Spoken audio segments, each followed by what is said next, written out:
Ito ang nangungunang himpilan ng radyo at telebisyon, broadcasting live from Puerto Princesa City, Philippines. Ito ang 88.7 Radyo Bandera Palawan, napapakinggan sa buong lalawigan ng Palawan sa pamamagitan ng mga Radyo Bandera Station. 107.1 Radyo Bandera Nara, 96.9 Radyo Bandera Quezon, 104.3 Radyo Bandera Rizal, 89.5 Radyo Bandera Brooks Point, 94.5 Radyo Bandera Rio Tuba Batarasa, 98.9 Radyo Bandera Cuyo, 93.9 Radyo Bandera Rojas, 107.1 Radyo Bandera San Vicente at 88.7 Radyo Bandera Coron. Mga balitang bago at totoo sa bayang mapapanood sa Bandera News TV Channel 38 Radyo Bandera Network, pinakarespetado sa news and current affairs. Basta radyo at telebisyon, ibandera mo! Ibabandera na ang mga nagbabaga at mga maiinit na balita. Bandera Reports! Bandera Reports! Morning Edition! Police Reports! Hospital Reports! Market Reports! Weather Update! City Hall and Capitol Reports! Local, regional, national, and international news. Bandera Reports Morning Edition. And now, here's your anchorman. Good morning! Good morning!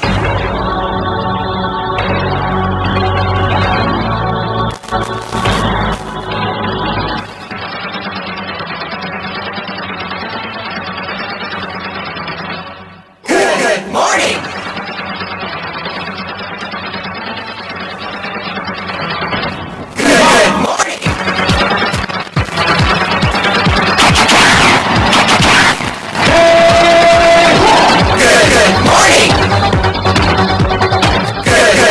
Mabuhay Pilipinas! Mga kaibigan, umaga ngayon ng Lunes, October 5. Live po tayong napapakinggan sa buong lalawigan po ng Palawan. Mula po yan sa bayan po ng Coron hanggang sa bayan po ng Bataraza, mga kaibigan. Sa pamamagitan po yan ng ating mga Radyo Bandera News FM Relay Station. At syempre dito po sa lungsod ng Puerto Princesa, live po tayo sa Bandera News TV Channel 40. Sa bayan din po tayo napapakinggan sa 88.7 Radyo Bandera Puerto Princesa. Sa atin pong mga cellphone, mga kaibigan, live po tayo sa atin pong mga official Facebook account. Hanapin nyo lang po yung Bandera News TV Philippines. Bandera News TV Philippines. Ang bilis lang, oh. Amakin mo 200,100 o 201,909 yung atin yung mga followers sa Bandera News TV Philippines account, habang meron po tayong 429,483 mga kaibigan. Dyan po yan sa atin yung dalawang magkaibang account, mga kabandera. Bandera News TV Philippines at yung Bandera o Radyo Bandera Philippines. Mga kaibigan, yung mga hindi pa nakakapag-subscribe, hindi pa nakakapag-follow sa amin YouTube account, hanapin nyo lang po Radyo Bandera Philippines YouTube, mga kaibigan. Radyo Bandera Philippines sa YouTube account. Yung mga hindi pa po nakakapag-subscribe, 2,800 yung atin hong mga subscribers, mga kaibigan. Paki-follow lang po yung atin hong mga Facebook account at yung atin hong YouTube account. Sa ngalan po ng ating mga kasamahan dito po sa punong himpilan ng Radyo Bandera Puerto Princesa,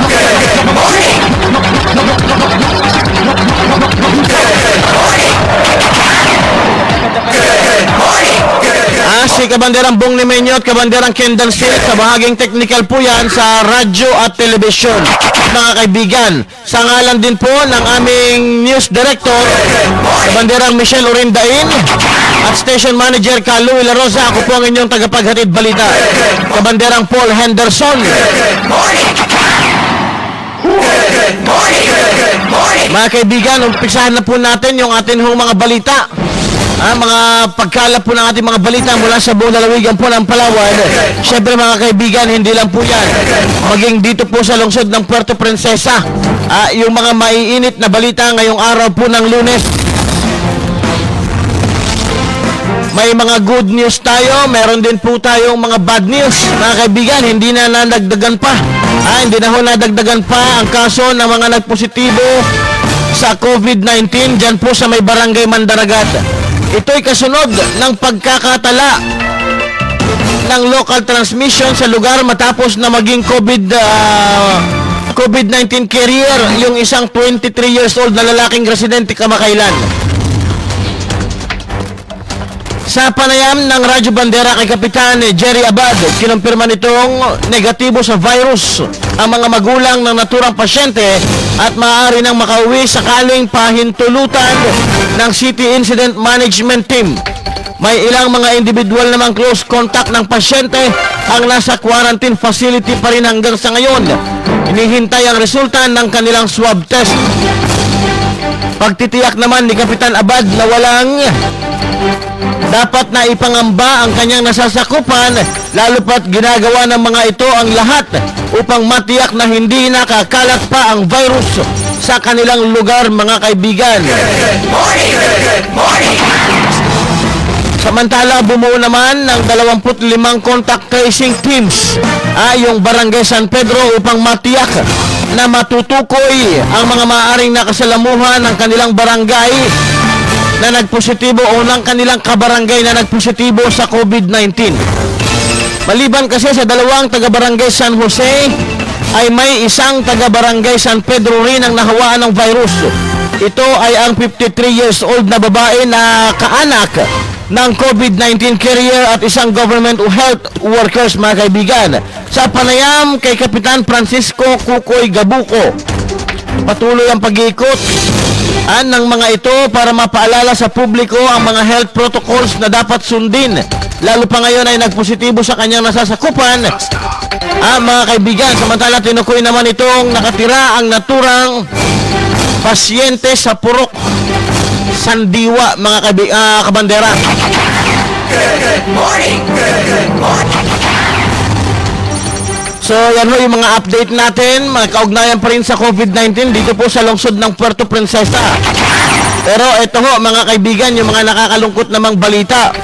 Naitala naman yung kauna-unahang kaso ng local transmission sa bayan po ng Magsaysay. Ito ang kinumpirma naman ni Magsaysay o ng Magsaysay Rural Health Unit sa pamamagitan ng kanilang social media page. Itong araw po ng Sabado, mga kabandera.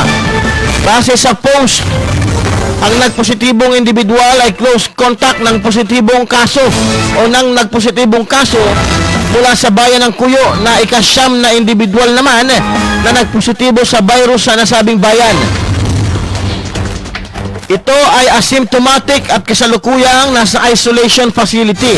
Agad namang nagkasa ng contact tracing ang Rural Health Unit upang mapigilan na maitala ang community transmission. Samantala sa ngayon ay isa na lamang umano ang aktibong kaso ng COVID-19 sa Magsaysay, kabilang na ang naturang local transmission, mga kaibigan, o local transmission case. Good morning. Good morning.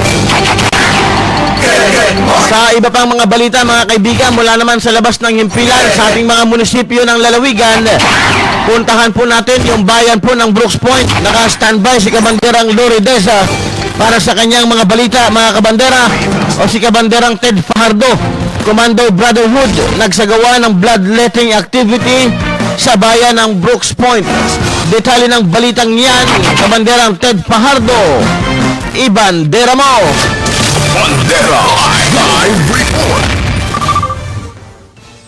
Letting activity ang grupo ng Brotherhood Commando sa bayan ng Brooks Point. Naglinap noong October sa Octagon Plaza nabasa kung saan ito dinaluhan ng may membro ng Commando Brotherhood noong araw ng Sabado, Oktobre 3, taong kasalukuyan. Ang nasabing activity ay may timang dugong komando alay sa mamamayang Palawenyo. Isinagawa ang programa upang makatulong sa mga Palawenyong nangangailangan ng masalinan ng dugo.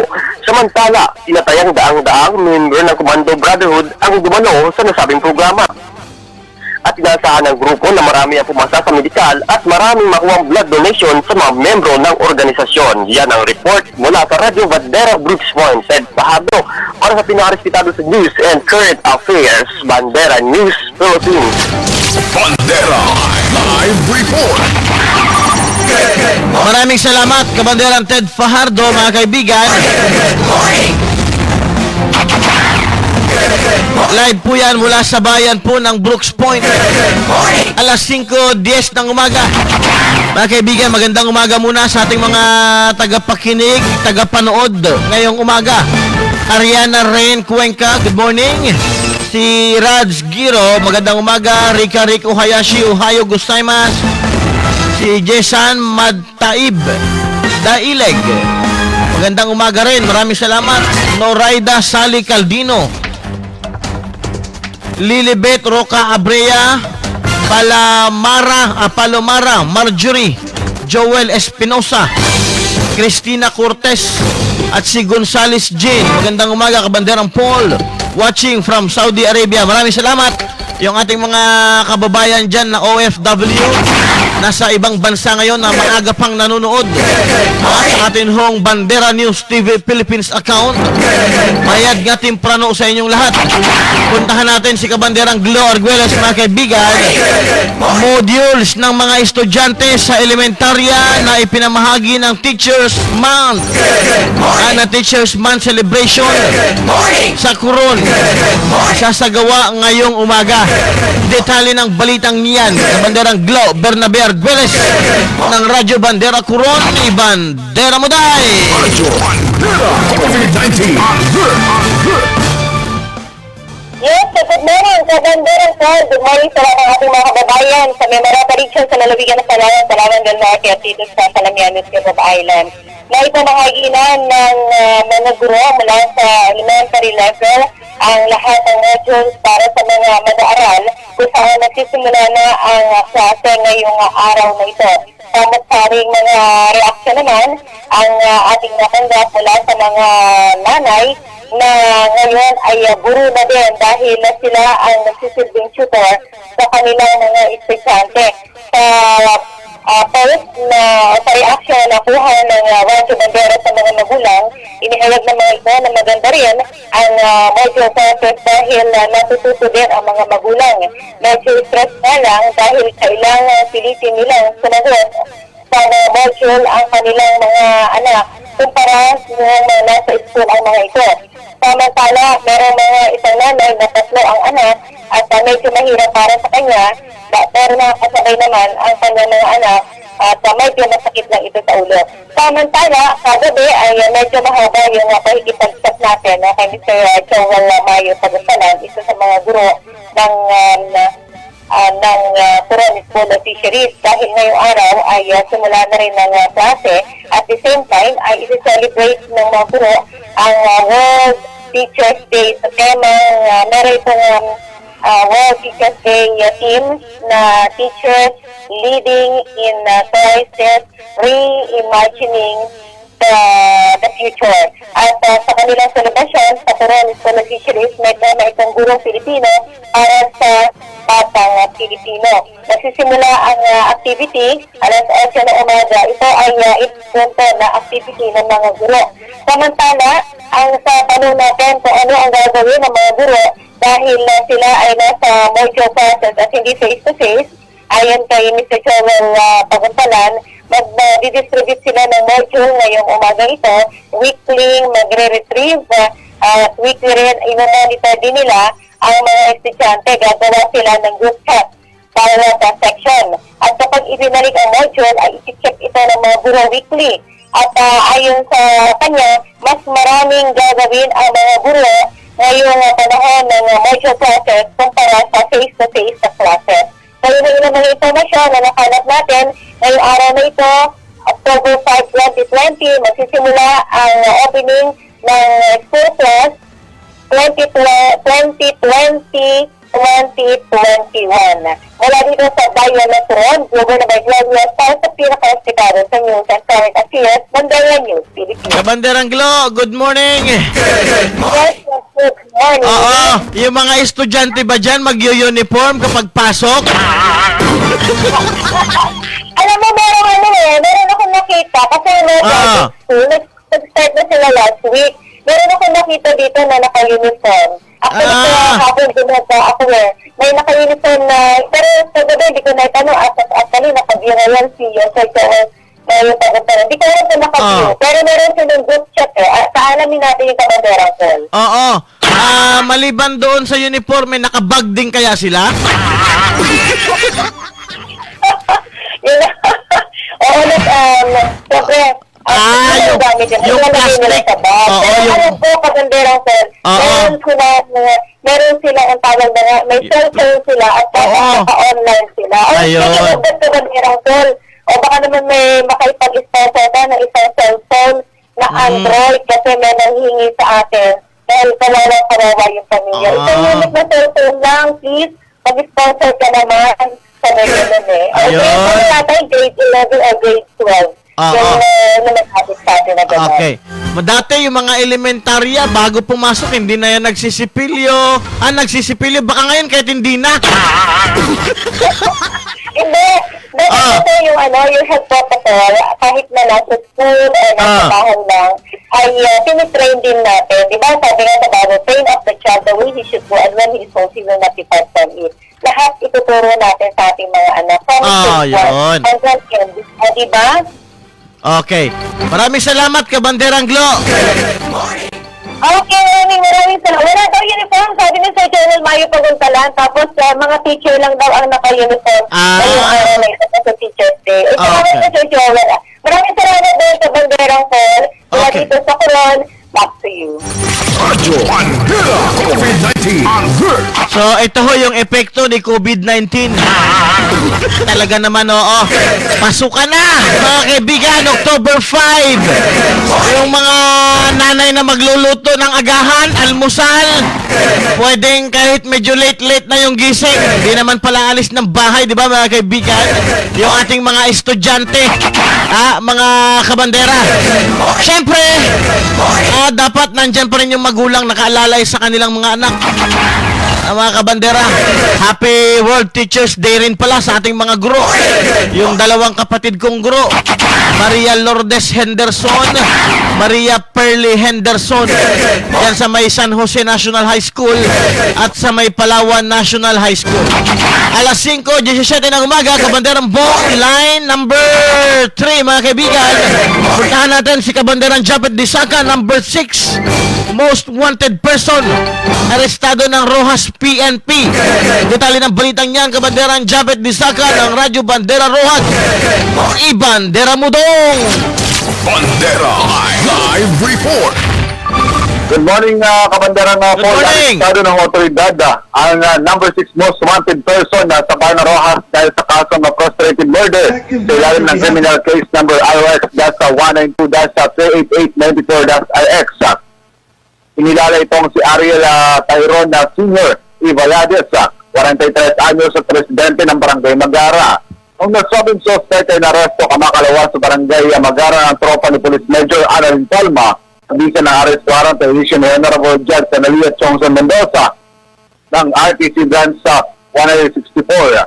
May nirekomenda naman piyansa ang suspect na nagkakalaga ng 120,000 pesos para sa pasamantala nitong kalayaan. Samantala sa ngayon ang suspect ay nagkapangmalaga ng mga otoridad at nakanda na rin presenta sa korte para sa tamang disposisyon. Yun yung report mula dito sa Radyo Bandera Rojas, Japet Disaka para sa pinakarespetado sa News and Current Affairs, Bandera News, Philippines. Kabanderang Japet, good morning. Yes, Bandera Paul, good morning. Oo, handa na ba yung estudyante mo? Wala tayong estudyante ka, Bandera Paul. Wala. Bakit? Wala pa. Dalaga pa. Dalaga pa. Okay. Sige, kumusta yung lagay ng panahon sa bayan ng Rojas? Kabanderang Japet? Oo, Brother Paul, maganda naman yung panahon natin dito sa bayan ng Rojas. Maghapon tayo nakakaranas ng mainit na panahon. Pero yung dahil ng kuryente natin, Brother Paul, yun yung hindi maganda. Ayun. Hanggang Dahil ngayon. sa loob ng isang araw ay kahapon na. Alam beses tayo nakaranas ng pagkawala ng daloy ng kuryente, Brother Paul. Good morning. Okay, sige. Maraming salamat, Kabanderang Japet. Maraming salamat, Brother Paul, at patinig natin yung ating mga kaguruan ng Happy World Teachers Day. Maraming salamat, magandang umaga, balik din sa inyo. Bandera Live Report. Happy World Teachers Day, mga kaibigan. Ulitin lang natin. Yung ating mga guro, yung mga guro na nagturo sa atin kung bakit tayo nandito sa ganitong status ng mga buhay natin. Mga kaibigan, araw nila ngayon. Alas 5:20 ng umaga. Puntahan natin si Kabanderang Frank Tronco live mula sa bayan ng Batarasa. Sugatan yung isang motorista matapos na madisgrasya. Diyan po sa may barangay Sumbiling. Detalye ng balitang yan, Kabanderang Frank Tronco, ibandera mo. Bandera Live Report. Magandang umaga, Kabanderang Paul. Sugatan at sinugod sa paggamutan ng 5 biktima matapos madisgrasya ang sinasakyan nitong motorsiklo sa sitio Pinuwasan, Barangay Sumbiling, Batarasa, Palawan. Ang mga biktima nagkilala sa pangalan Abin Pundi, 45 anyos, Elena Pundi, 35 anyos, Rosan Pundi, 14 anyos, Aguila Pundi, 10 anyos, at Denian Pundi, 10 anyos, at kapwa residente ng Barangay Tagnato, Batarasa, Palawan. Ayon sa informasyon na kalat ng Radyo Bandera, sa payag ng driver na si Abin Pundi, bandang alas 4 ng hapon, pitsa 3 taong kasalukuyan, mula sa Barangay Tanyapa ng 5 biktima at maniyo ni Abin ang motorsiklo SYE 125 na kulitin at binabagtas ang kahabaan ng kalsada at pagdating sa lugar na pinangyarihan sa hindi inaasahan biglang pumutok ang gulong ng motorsiklo bandang hulihan at naglaknit ito sa kanilang pagkadisgrasya. Nagtamo ng sugat sa iba't ibang parte ng katawan ng driver at ang tatlong kangkas nito maliban sa kay Rosan Pundi na nagtamo ng sugat sa ulo. Kada naman, responde mga tao sa lugar at dinala ang 5 biktima sa paggamutan at dinapata naman kaagad ng kaukulang lunas.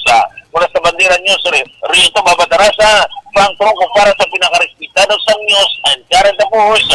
Bandera News Philippines. Bandera Live Report. Good morning. Maraming salamat, Kabanderang Frank Tronco live mula po dyan sa bayan ng Batarasa. Ingat-ingat ho sa ating mga kabandera na nagmumotorsiklo. Doble ingat, mas maganda triple pa. Dahil kahit saan tayo tamaan, tayo ho yung talo. Kahit ikaw yung makabangga o ikaw yung mabangga, talo pa rin talaga tayo. So good morning muna kay Richelle Grego Tanaya, Miguela Opiala Carbonilla watching from Rizal, Palawan. Magandang umaga daw kay Boyet Carbonilla. Asuke watching from Limay, Bataan. Elet Mateo Sabinet Kadulhian. Kabanderang Paul, good morning. Maraming salamat. Good morning din. Marilyn Kidong Salazar, good morning. Silvestre Sarmiento watching from Barangay Kadahog, Lauan, Antique. Good morning. Charlie Andre, magandang umaga. Noel Bisagre, Gilbert Romero, Angelo Luis, Mercy Babas, Rene Bocado watching from Luz Biminda, Santino Alona, Romelin Aurelio Lagrada La Vega, Santino Alona, siya pa rin. Elizabeth Ambrosio, good morning from Bris Panacan 2. Lilia Morales, okay, magandang umaga sa inyo. Kent Galimba Naraga, Irene Coles Pehi, yung Coles family daw sa may Mabini watching. Magandang umaga rin daw. Parang Hong Kong daw siya na nanonood. Maraming salamat mga kaibigan. Puntahan natin si Kabanderang Kaiser Gomez live mula po dyan sa bayan ng Quezon. Naka-standby isang L300 sakay ng 3 katao, pinagbabaril sa Barangay Aramay 1, Quezon, Palawan. Detalye ng balitang yan, Kabanderang Kaiser Gomez, ibandera mo. Bandera Live Report. Good morning! Pinagbabaril ng hindi pa nakikilalang suspect ang isang L300 sa Sitio Lubgob, Barangay Aramay 1, Quezon, Palawan, bandang alas 10 noong araw ng Sabado. Ang biktima ay kinilalang si Dennis Fernandez, kasama ang asawa nito at isa pang pahinante na pawang mga residente ng Barangay Antipuluan, Munisipyo ng Nara. Sa investigasyon ikinasa ng PNP Quezon habang binabaybay ng mga biktima ang lugar nang bigla umano silang makarinig ng sunod-sunod na putok ng baril. Kaya agad silang humarurot ng takbo at nang makarating sa ligtas na lugar, dito nila nakita ang 8 tama ng hindi pa matukoy na kalibre ng baril. Samantala maswerte namang walang nasaktan o nasugatan sa insidente. Kaugnay yan, nagpapatuloy ang isinasagawang investigasyon ng PNP sa nangyaring shooting incident. Yan yung report mula rito sa Radyo Bandera Quezon. Sir Gomez para sa pinaka-respetado sa News and Current Affairs, Bandera News Philippines. Banderang Kaiser, good morning. Magandang umaga, Kabanderang Paul. Oo, itong tatlong ito na sakay ng L300, ano ba yung kanilang mga trabaho? Kabanderang Paul, binabanggit ng ating mga otoridad at ayon na rito sa biktima, si Dennis Fernandez, Kabanderang Paul, ay isang negosyante. Negosyante ng lobster? Hindi pa binabanggit ng ating mga otoridad gayon din sa pamilya Fernandez kung ano yung negosyo nitong mag-asawa, Kabanderang Paul, dahil ngayon nga kinokontak pa rin nila yung pamilya na ngayon ay nandyan sa Barangay Antipolo. Matapos kasi yung insidente nung nakarang Sabado, idumiretso na rin agad umuwi itong pamilya, Kabanderang Paul. Okay. L300 sila yung may-ari. Oo, Kabanderang Paul, galing sila sa Barangay Berong papunta sana dito sa munisipyo, dito sa mismong poblasyon. At ito nga, makarating sila sa Barangay Aramaywan, dyan sila pero wala na ang bala ng hindi pa mga tukoy na suspect, Kabanderang Paul. Okay. Maraming salamat, Kabanderang Ken. Kabanderang Kaiser. Sa balitan yan. Thank you. Maraming salamat, Kabanderang Paul. Yung mga update dito sa Quezon. Magandang umaga. Kabanderang Ken, meron bang footage dyan medyo kita yung plaka? Familiar kasi sa akin yung van. Parang negosyante ito ng mga isda. Hindi ako nagkakamali. Sana hindi naman ako sana naman hindi naman yung nasa isip ko, mga kaibigan. Alas 5:26 ng umaga. Magandang umaga muna kay Bungo. Natatawa talaga ako sa pangalan nito si Bungo. Mitch Rodriguez Ornopia, magandang umaga. Evelyn Gonzalez, Tate Saguno, June Caspe, Felipe De La Torre, watching from Mabini, Barangay Princesa, Puerto Princesa. Good morning din, watching from Barangay Aburlan. Lakas po tayong napapakinggan ngayon dyan. Diyan naman sa may Barangay Abungan sa Taytay, magandang umaga po sa inyong lahat, mga kaibigan. Tuloy-tuloy lang po tayo sa pagkalap po ng ating mga balita ngayong morning. Alas 5:27 ng umaga, si Elvira Danio Abier. Magandang umaga, Kabanderang Paul. Magandang umaga rin si Ronald Mahinay. Magandang umaga sa mga taga Westcom, sa mga taga Pau.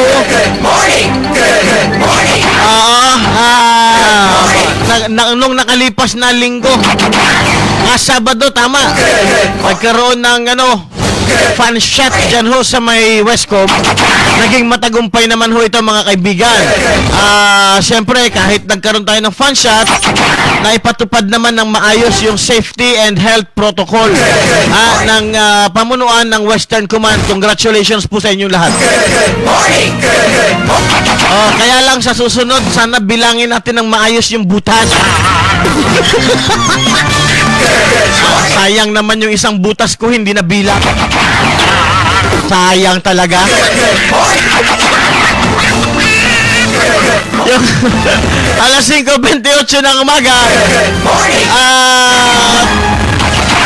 yung mga taga-bayan ho ng Aburlan, magandang umaga dyan. Malakas ho tayo napapakinggan sa mga oras na ito kahapon. Nandyan ako, malakas Kung ho ninyo, may mga pagbabago ho sa atin hong pagtapon. Talagang may mga sulok-sulok ako na hindi nararating dati na hindi ko madinig. Ngayon ho, malakas na po. Dyan po yan sa may Barangay Apurawan, malapit sa may Ano bang tawag dito? Sa may parang parola. Malakas ho tayo ngayong napapakinggan dyan. Kaya pala kahapon lumalagablab tayo. Ha, mga kabandera? Tutok lang ho kayo ha. 88.7 Radyo Bandera Puerto Princesa. Siyempre, hindi lang po yan. Abangan ho ninyo sa ating pagbabalik yung mga mas mainit pa hong mga balita na makukuha po natin sa labas ng lungsod ng Puerto Princesa. Alas 5:29 ng umaga, oras natin pa rin sa atin ang Nature's Medics, mga kaibigan, para ma-avail ang libreng check-up at libreng konsultasyon. Magsuot ho kayo ng face mask. Magsuot din ho kayo ng face shield bago ho kayo pumunta dito sa punong himpilan ng Radyo Bandera Puerto Princesa. Dito lang po yan sa Rojas Street, kanto lang ng Rizal Avenue, mga kaibigan, Makasait Commercial Complex. Magbabalik po ang Bandera Report Morning Edition. Bandera Reports Morning Edition.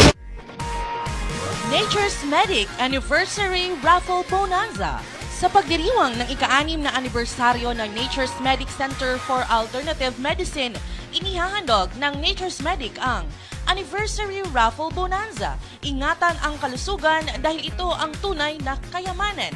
Bumili lamang ng 300 worth of Nature's Medic products or 500 worth of participating products para sa isang raffle ticket, kung saan may chance kang manalo ng third prize, burner stove with oven, second prize, brand new laptop, at sa grand prize na 45-inch smart LED TV at 10 consolation prizes, or maging isa sa mga grand winners ng bawat branch na mananalo ng isang brand new Android phone.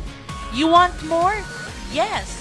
More winners dahil magkakaroon ng weekly draw bawat branch na may prize na 500 worth ng grocery items. So ano hinihintay nyo?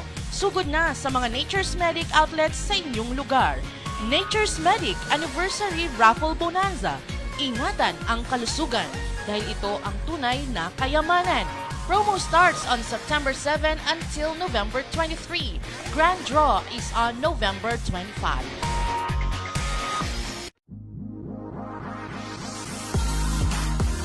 Sa ating Nature's Medic Taytay branch, ang nanalo sa ating weekly draw sa araw na to ay si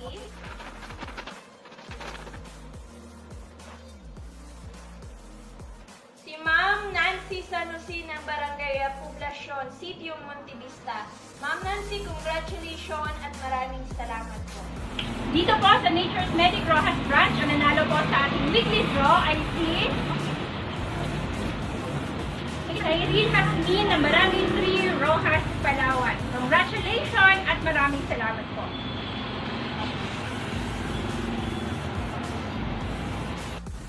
Para po sa ating Nature's Medic Quezon branch, ang ating lucky weekly winner ay si Ma'am Anding Lagrosa ng Cabol, Quezon, Palawan. Ticket number 0738. Congratulations po at maraming pong salamat. Dito po sa ating Nature's Medic El Nido branch, ang maswerte nanalo sa linkong ito ay si Josefina A. Gripo ng Barangay Villa Libertad. Ma'am Josefina, congratulations po at maraming salamat po. Dito sa Nature's Medic Abuan Branch Weekly Draw, ang mapalad na nanalo ay si Edwin Espinosa, Barangay Alacalian, Taytay, Palawan. Congratulations, maraming salamat po. Morning everyone, ngayon ay ang weekly raffle draw dito sa Nature's Medic Rio Tuba. Ang nabono po natin ay si Antonio Sinay from Barangay Ukayan, Batalasa, Palawan. Congratulations, Antonio Sinay. Dito sa Nature's Medic Rizal branch, ang ating weekly winner ngayong araw ay si Ginyaris Ginilin ng Punta Baja, Rizal, Palawan. Ayan. Congratulations at maraming salamat po. Dito sa Nature's Medic Brooks Point branch, ang nanalo ay si Roman Maripusa ng Barangay Aribungos. Congratulations and maraming salamat. Dito po sa Nature's Medic Nara Branch for weekly draw, ang maswerteng mananalo ay si May Marisa M. De Los Reyes, address Poblacion Nara, Palawan, 7 sa Calab City. Maraming salamat po and congratulations. Nature's Medic San Vicente Branch. Ang nanalo para sa weekly raffle draw ay si Mary Rose S. Senyo, New Agutaya, San Vicente, Palawan. Congratulations and maraming salamat po. Mulay natin. Ang ating pong lucky winner lucky winner po natin ay si Moraisa Tihada ng Inugbong. Ayan, congratulations. Ang main branch ng Jonathan Mall, ang nanalo para sa weekly draw ay si Lino Alutencio, Barangay Tanglaw, Puerto Princesa. Congratulations and maraming salamat po. Basta balita at impormasyon, dito na tayo sa nangunguna. Bawat segundo, may kaganapan sa lipunan na dapat nating malaman. I-like at i-share lang ang mga balitang inilalabas sa ating official Facebook page.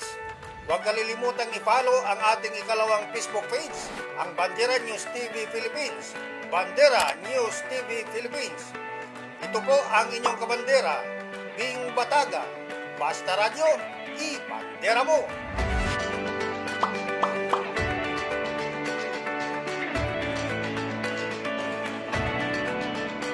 Naghahanap ka ba ng shipping lines na maaasahan sa pagdadala ng inyong cargoes?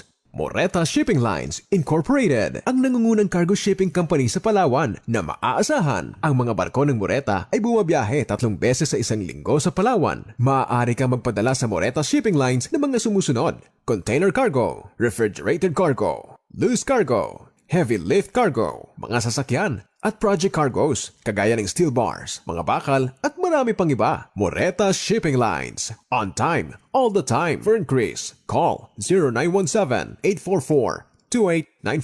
Moreta Shipping Lines. On time, all the time. Alam niyo ba na marami sa ating mga kababayan ang pinahihirapan ng sakit na diabetes? Alam niyo rin ba na tinatayang nasa 3.9 milyon na Pilipino ang nakakaranas ng sakit na ito? Kaya ikaw kaibigan, huwag mong pababayaan ang iyong kalusugan. Ugaliing uminom ng Nature's Medic Serpentina Capsule. Gawa sa organic na sangka, kaya siguradong mabisa. Nature's Medic Serpentina Capsule. Proteksyon laban sa diabetes. Nakakatulong upang mapababa ang inyong blood sugar level. Di lang yan, mainam din itong proteksyon mula sa sakit na cancer. Dahil sa antioxidant properties nito na panglaban sa mga free radicals na nagiging sanhi ng cancer. Nature's Medic Serpentina Capsule. Ang ating cure mula sa nature. Laganap ang dengue kahit saan at kahit kailan pwede kang dapuan ito. Iwasan ang sakit na dala ng dengue. Gumamit ng Golden Incense Organic Incense Stick. Ang insensong tumataboy sa lamok at iba pang insekto. Golden Incense Organic Incense Stick. Gawa sa natural flower oil. Hindi masakit sa ilong at hindi rin nakakahilo. Golden Incense Organic Incense Stick. The natural enemy of mosquitoes and flies. Available in lavender scent and green citrus scent. Exclusively distributed by Nature's Medic Center for Alternative Medicine. Balita ba at mainit na usapin ang hanap nyo? Mga kabandera, dito na tayo sa nangunguna. Bawat segundo may kaganapan sa lipunan na dapat mong malaman. I-like at i-share lang ang mga mainit na balita inilalabas sa ating official Facebook page. Huwag kalimutan, i-follow ang ikalawa nating FB page, ang Bandera News TV Philippines. Bandera News TV Philippines. Ito po yung kabanderang Ludibelio, basta radyo, i-bandera mo.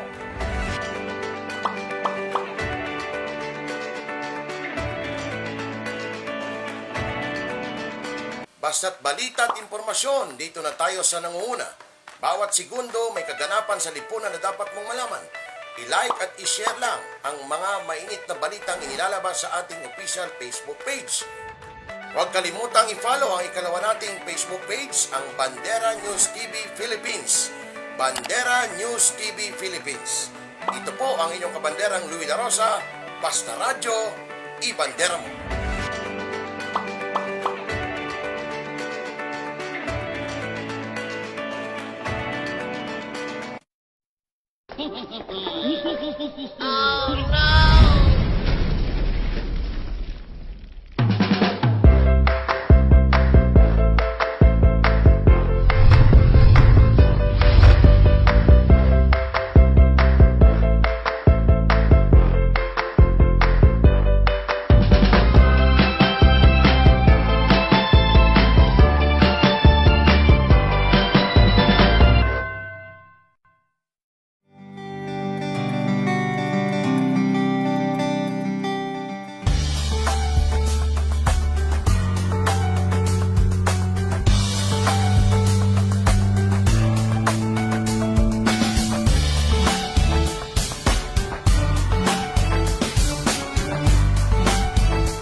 100. Ako si Carmencita Santos, gumagamit ng DTX 4 months na.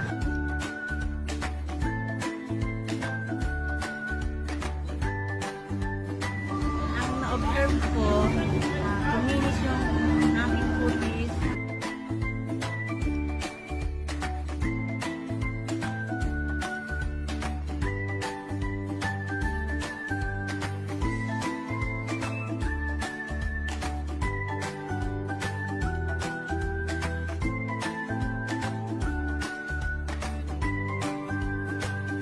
Maganda yung tulog ko.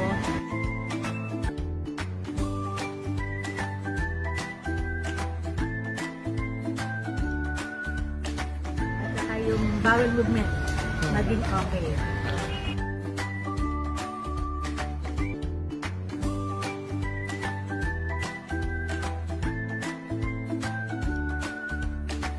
TJX Bandera, tahanan ng mga balitang totoo, musikang bago at may serbisyo publikong taos sa puso.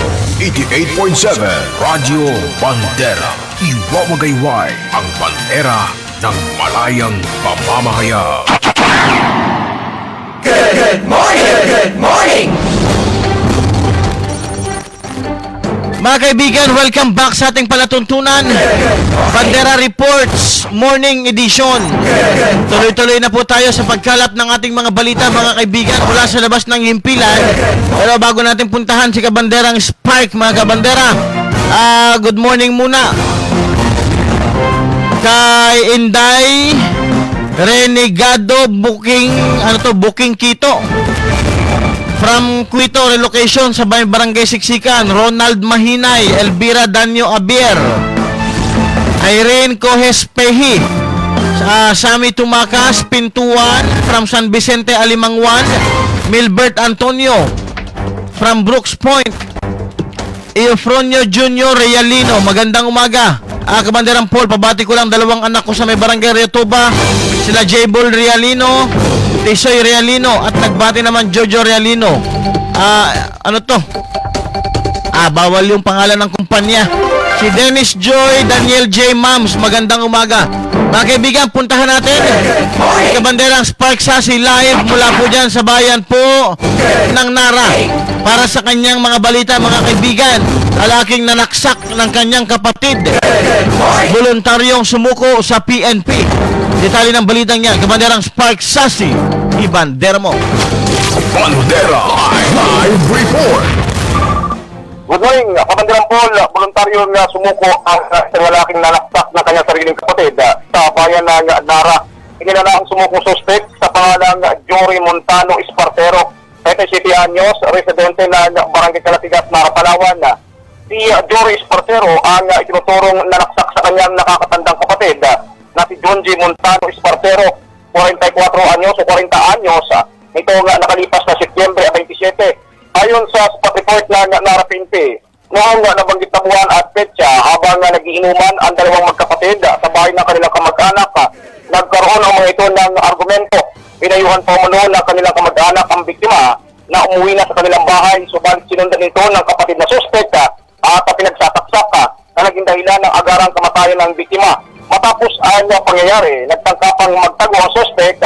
Subalit itong nakalipas na araw, voluntaryo na itong sumuko sa kapitan ng Barangay Calatigas na agad rin ito over sa Nara PNP habang inihanda na rin ang kaukulang kasong isa pang pa laban sa naturang suspekta.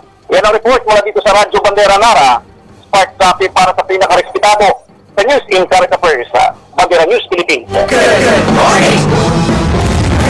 Maraming salamat, Kabanderang Spark Sassy ng Radyo Bandera Nara.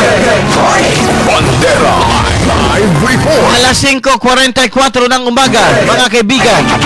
Tuloy-tuloy po tayo sa ating mga balita. Magandang umaga muna kay Liwarli Tavera.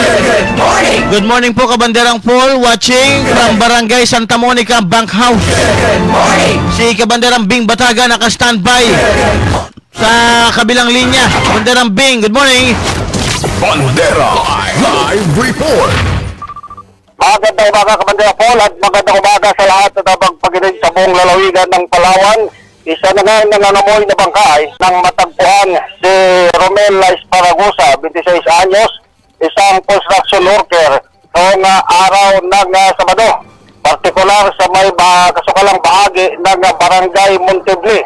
Tapanan natin Kabandera Paul kay Arnel Alimbo Secretaria. Ito yung foreman nitong biktima, Lunes ng gabi, nang magkipag-inuman itong biktima sa Purok Mabuhay sa barangay na nasasakupan ng Barangay Bagong Bayan, Kabandirang Paul. At ito nga ay hindi na nakita at 5 araw nang nawawala.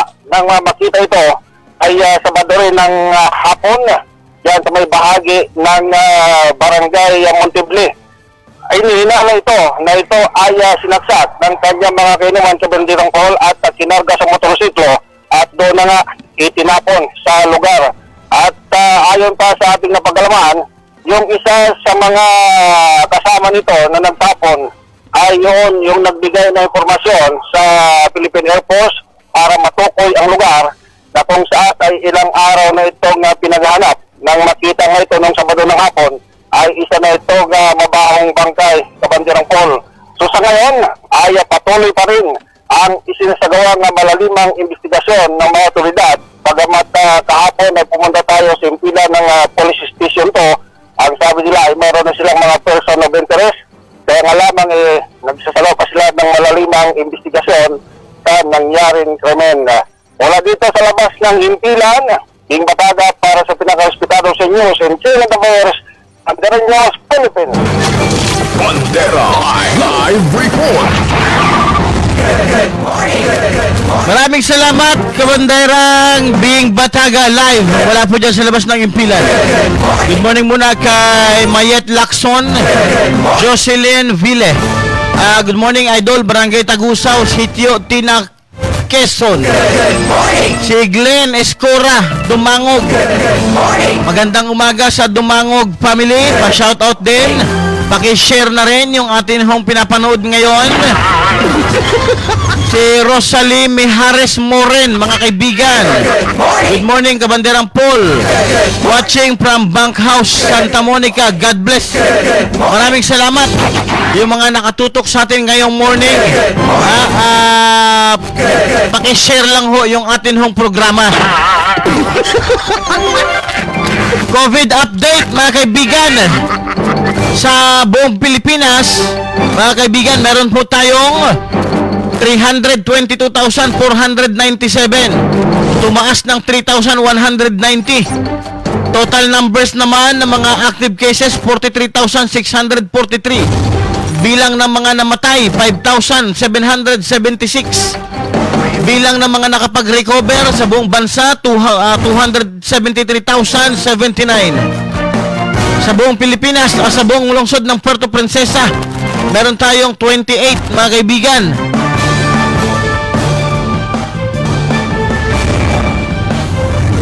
Tama ba to? Coron, meron 13, pababa. Magsaysay, isa. Agutaya, isa. Tama. Sa Kuyo, 31. 31. Sa Busuanga, 2. Sa Pronyo Espanyola, 3. May isa sa Kulyon. Habang may isa naman sa bayan po ng Aburlan, mga kaibigan. So, ingat-ingat lang po yung mga ano natin, yung mga kababayan natin, mga taga dito ho sa lungsod ng Puerto Princesa. Alam naman natin na meron na ho tayong local transmission. Medyo doble ingat. Mas maganda na talaga yung sa atin manggaling yung pag-iingat, mga kaibigan. Alas 5:49 ng umaga, susunod na yung programang Bandera Balita ngayon ni Carl Louie La Rosa at Kabanderang Gerald Gales. Stay tuned lang ho kayo at huwag ho kayong alis. Marami ho tayong mga mainit na pag-uusapan ngayong araw ho ng Lunes. Yung mga papasok sa inyong mga cellphone, papasok sa mga cellphone, ibig sabihin hindi naman sa eskwelahan. Mga mag-aaral ngayon, mga naka-live, mga kaibigan, module. Iba na talaga ngayon ang panahon, pati sa pag-aaral. Nasa social media na rin. Mga kaibigan. Happy World Teachers Day! Good morning kay Jeffrey Robert o Bobert Hisona Prebisit. Ano to? Presbiterio. O yan. Napahirap. Madalas niyo kong pahirapan. William Asierto. Si Totski Fuertes. Michael Naige. Nanaho tayong oras. Maraming salamat sa mga nabate. Mga hindi nabate, bukas na lang. Sa ngalan po ni Kabanderang Bong Nimenyo at Kabanderang Ken Dancil sa bahaging technical, radio, television. Sa ngalan din po ng aming news director Kabanderang Michelle Urindayin at station manager Louie Larosa. Ako po ang inyong naging tagapaghatid balita. Kabanderang Paul Henderson na nag-iwan ng isang maganda at mapagpalang umaga sa ating lahat. Ohio gozaimasu, Pilipinas. Bandera Reports Morning Edition. 88.7